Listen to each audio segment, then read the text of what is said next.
একসময় FIFA club বিশ্বকাপ মানেই ছিল ক্রিস্টিয়ানো রোনালদোর দাপট। তিনি মাঠে নামা মানে গোল, জয় আর ট্রফির হাতছানি। একে একে 4 বার এই শিরোপা জিতে যেন নিজের নামে একটা অধ্যায় লিখে ফেলেছিলেন তিনি। প্রতিবারই তিনি ইউরোপিয়ান চ্যাম্পিয়ন হিসেবে ক্লাব বিশ্বকাপে জায়গা করে নিয়েছিলেন। তখন অবশ্য এই প্রতিযোগিতাটি ছিল সীমিত পরিসরে।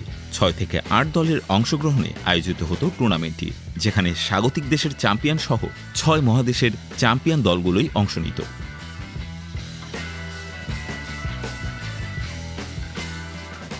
কিন্তু সময় বদলেছে। 2025 সালে ফিফা ক্লাব বিশ্বকাপ পাচ্ছে নতুন রূপ, বৃহৎ পরিসরে, আরও প্রতিযোগিতামূলক, আরও বৈচিত্র্যময়। এবার যুক্তরাষ্ট্রের 11 শহরে 12টি ভেন্যুতে 14 জুন থেকে 13 জুলাই পর্যন্ত চলবে এই টুর্নামেন্ট। 6 মহাদেশ থেকে 32টি ক্লাব এতে অংশ নেবে। এই সুযোগে প্রথমবারের মতো ক্লাব বিশ্বকাপে খেলতে যাচ্ছে লিওনেল মেসির দল ইন্টার মায়ামি। যদিও ক্লাবটি ফিফার মানদণ্ড অনুযায়ী অংশগ্রহণযোগ্য নয়, তবু যুক্তরাষ্ট্রের ক্লাব হিসেবে স্বাগতিক কোঠায় জায়গা পেয়েছে তারা। কিন্তু হতাশার খবর রোনালদো ভক্তদের জন্য। রোনালদোর দল আল নাসর 2025 ক্লাব বিশ্বকাপে জায়গা করে নিতে ব্যর্থ হয়েছে। ফিফা যে মানদণ্ড তৈরি করেছে তার মধ্যে আছে ঘরোয়া লিগের চ্যাম্পিয়ন কিংবা মহাদেশীয় প্রতিযোগিতায় শিরোপা জেতা। এছাড়া সাম্প্রতিক কয়েক বছরের পারফরমেন্সের উপর ভিত্তি করে করা র্যাঙ্কিংও বিবেচনায় নেওয়া হয়েছে। এই মানদণ্ডে আল নাসের একেবারেই পিছিয়ে।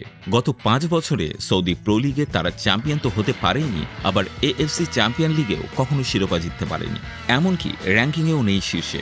এশিয়া থেকে যে 4টি ক্লাব বিশ্বকাপে খেলবে তারা হলো আল হিলাল সৌদি আরব, 2021 এএফসি চ্যাম্পিয়ন, লিগ জয়ী ও pro league champion; Urawa Red Diamonds Japan, 2022 AFC champion; Al Ain সংযুক্ত আরব আমিরাত, 2023-24 এএফসি চ্যাম্পিয়ন্স লিগ বিজয়ী; উলসান হুন্দাই দক্ষিণ কোরিয়া।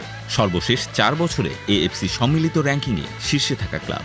অন্যদিকে মেসির ইন্টার মায়ামি কোনো চ্যাম্পিয়ন না হয়েও স্বাগতিক ক্লাব হিসেবে ইতিহাসে প্রথমবারের মতো খেলবে এই মর্যাদার আসরে। এই ভিন্ন চিত্রে একদিকে যেমন ফুটবল প্রেমীরা মেসিকে বিশ্বমঞ্চে আবারও দেখতে পারবে, তেমনি রোনালদোর অনুপস্থিতি এবারের আসরকে করেছে খানিকটা অপূর্ণ।